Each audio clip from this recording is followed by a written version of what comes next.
बरतिया के दीदी के दीदी के दीदी के खूब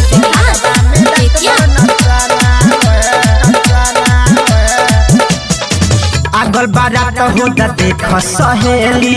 आरती सजाल नी दही के हुलेली ऐसा चला ना आगल बारात होता देख सहेली आरती सजाल नी दही के हुलेली जीजा के बलिया में खूबे लगाई केहू पे नहीं बचाना है दुल्हा के दीदी के खूब गडिया है बमरवा में रात भर नचाना है बरतिया के दीदी के खूब गडिया है बमरवा में रात भर नचाना है बरतिया के दीदी के दीदी के दीदी के खूब गडिया है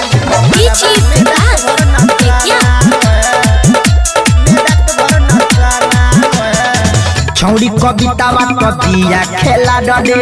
अभिल पेन कबिया सलावा डडे पुजवाया गीतावा त पेन ले सहारी खड़ा हो गइल बिहिया जीजा के आगाड़ी बड़ देर कैलस रे बिहिया जीजा के छौड़ी कवितावा कबिया खेला डडे अभिल पेन कबिया सलावा डडे पुजवाया गीतावा त पेन ले सहारी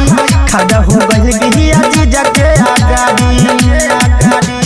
ससुर भसुर आई है तू बडिया के हुस्न नहीं सदमाना है दुल्हा के दीदी के खूब बडिया है बमरवा में रात भर नचाना है बरतिया के दीदी के खूब बडिया है बमरवा में रात भर नचाना है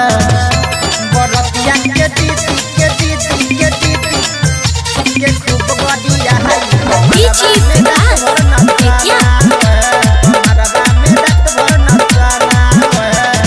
घेट में ओढ़नी लगा के हेने घिचरे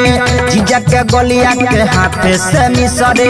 दोनों कडिसी ओइले झड़िए के बाल रे जान जइहे ससुरारी के हाल रे ससुरारी के हाल रे घेट में ओढ़नी लगा के हेने घिचरे जीजा के गलिया के हाथे से मिसरे मुनि पड़ा जइले झड़िए के बाल रे जान जइहे ससुरारी के हाल रे राइटर मुरारी राम परदेश के जूता हमको चुराना है दुल्हा के दीदी के खूब गडिया है बमरवा में रात भर नचाना है बरतिया के दीदी के खूब गडिया है बमरवा में रात भर नचाना है लाइकेज रिकॉर्डिंग स्टूडियो रोहिणी।